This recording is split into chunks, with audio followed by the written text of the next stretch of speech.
Hey everyone, it's Madison and welcome back to another video. Today I'll be doing my August 2020 wrap up, and sadly I didn't read as many books as I wanted to, mainly because I had to complete my summer reading for school. I read a fair amount of books this month. It wasn't my best reading month ever, it definitely wasn't my worst. I really hope that I can keep on reading books in the coming months because school started already and it's really tough, so I hope I can keep reading. If you haven't seen my summer reading vlog, the link will be right up here, so go check it out. This month I'll just run through the ratings that I gave each book. So I had 5 4-star books, 5 5-star books, and 1 2-star book. I obviously had a pretty good month of reading just based on how many books I gave 4 and 5 stars, but there is one book that I did not like. I don't really know why we have to wait any longer, so let's just get into the books that I read. Starting off, I read The Empire of Storms by Sarah J. Maas. This is the 5th book in the Throne of Glass series. I don't really know what to say about this because if I say anything about the book or even the synopsis, it will spoil everything up to the point of that book. So I won't say anything about it, but it was really good. I gave it 4 out of 5 stars. If you don't know what Throne of Glass is, it takes place in this magical, fantastical world. A slave from one of the salt mines on the continent in Dovier is entered to become a contestant in the King's Championship Games. I mean, obviously that's just the basic plot of Throne of Glass, and everything completely evolves and changes as the course of the story goes on. That's just the basics of Throne of Glass, but it's really good, and if you haven't read it, I highly suggest you do read it. Next, I read Tower of Dawn in the same series of Throne of Glass. It's the 6th book in the series, and I rated this 5 out of 5 stars. Surprisingly, I did not think I would like this book because book 5 and book 6, Empire of Storms and Tower of Dawn, are told in dual timelines, and I just wanted to jump right into Kingdom of Ash, the final book in Throne of Glass series, so I could see how the story finished. I am so glad that I read Tower of Dawn because in my opinion, I think it's the best book in the series other than Kingdom of Ash. If I didn't say it before, I rated this book 5 out of 5 stars. It is so good. I loved Kale's storyline and just seeing more Kale and what he's doing and how he's going to solve his problem. Of course, I'm not going to say what it is because that would be a spoiler, but so good. The 3rd book that I read in August was Kingdom of Ash by Sarah J. Maas. Once again, part of the Throne of Glass series. I just had to rate this book 5 out of 5 stars because it is the epic conclusion to the Throne of Glass series. Everything came together. I loved it so much, and I actually read this book in 24 hours. So if you haven't seen my 24-hour reading vlog of Kingdom of Ash, the link will be right here. Once again, I'm not going to say anything about the plot of Kingdom of Ash except for that it is amazing and it is totally worth reading all of the other books just to get to that final big chunk of a book. It's almost 1,000 pages, but I loved every single page. It's amazing. The 4th book that I read in August was Field Notes on Love by Jennifer E. Smith. I rated this book 5 out of 5 stars, and if you would like to see a more in-depth review on this book, the link will be right here. Field Notes on Love follows 2 characters, Hugo and May, on their journey across the continental US. Throughout their trip, they get to know each other better and they discover so many unique people on the train. That's just a little peek into the story. There's so much more going on. And once again, if you'd like to see a more in-depth review on this book, then you can click here. So these next 4 books will be my summer reading books. I did a more in-depth review on these books in my summer reading vlog. Once again, the link will be up here.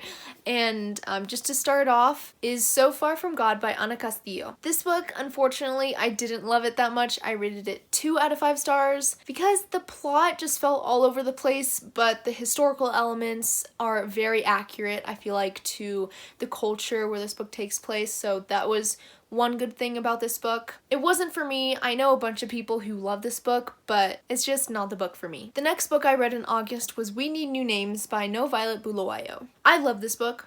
I rated it 5 out of 5 stars because it is just so good. It is a coming-of-age story about a girl who narrates the story. Part of it is from her life in Zimbabwe, and the other is from her new life in America after she immigrated there. It's a really good story. I loved it. I really hope you pick this up because it is definitely a memorable read. And the next book that I finished in August was Eloquent Rage by Brittany Cooper. This is a nonfiction book, and I had to read this for history class for nonfiction memoir, and it is dense. That's the one thing I'm going to start with. It is a dense book. It took me so long to get through it. It was worth it. The message in this story is amazing. I rated this book 4 out of 5 stars. I didn't give it 5 out of 5 stars because it just took me so long to read, but the 4 stars is because the message is amazing and I think everyone should read a book like this. The last summer reading book I read in August was In the Time of the Butterflies by Julia Alvarez. I rated this book 4 out of 5 stars. It's very similar to Eloquent Rage, how it took me a long time to read this book,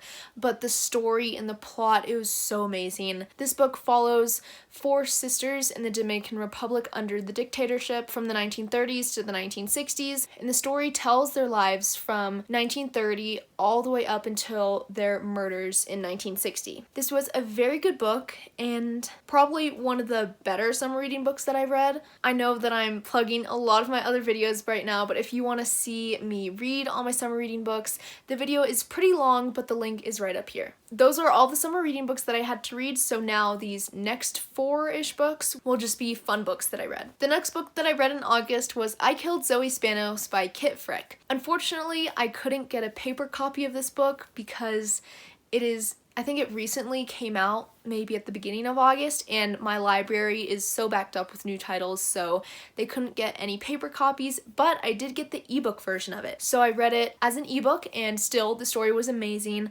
It was very entertaining and gripping, and I just wanted to figure out who killed Zoe Spanos, because that's the purpose of the whole story. I Killed Zoe Spanos follows a girl who moves into this rich house down, I don't really remember exactly where, but it's like in this rich town. When she arrives, a lot of people give her weird glances, and it eventually comes out that the main character in this book looks a lot like the girl that recently disappeared, and the story starts from there. It was really good. I gave it 5 out of 5 stars, and I highly recommend that you read it. The next book that I read in August was Love Boat Taipei by Abigail Hing Nguyen. I rated this book 4 out of 5 stars. The story was interesting. It wasn't the best book that I ever read, but it definitely wasn't an okay book that would make me give it 3 stars, so just halfway in between 5 and 3 stars is 4 stars, so I felt like that was a perfect rating to give this book. In Love Boat Taipei, the main character, Ever, is sent to kind of like a summer boarding school program in Taiwan because her parents want her to boost her grades so that she can have a good start off at college. One thing that her parents don't know about Love Boat Taipei is that it is the place where teenagers party and just act like no adults are around. It's the complete opposite of what Ever's parents think Love Boat Taipei is all about. Yeah, it was a solid book. 4 out of 5 stars. Before August ended, I want to squeeze in one other quick book, and that is Clap When You Land by Elizabeth Acevedo. I absolutely love Elizabeth Acevedo's books. I gave her previous 2 books, The Poet X and With the Fire on High, 5 out of 5 stars, so you can just tell that I love her writing style, and I love books by her written in verse. So this is another book by her that's written in verse, and I absolutely loved it. I was kind of analyzing the lines and seeing if I could find any patterns, and I definitely did, and I just love those subtle things that readers can pick up on. This book follows 2 girls who are half-sisters, and they don't know the other one exists, and they are only brought together when their dad dies in a plane crash. That obviously sounds like a very interesting plot, and I ended up loving this book. This was probably the best book that I read this month. So good. 5 out of 5 stars. So these obviously aren't all of the books that I read this month because I have some ebooks that I obviously can't hold up right here. And then I also have books that I got from the library that I had to return. These are all the books that I have right now that I read in August. Overall, this was a pretty good reading month, and I'm really excited for September because it is Becca's Bookathon.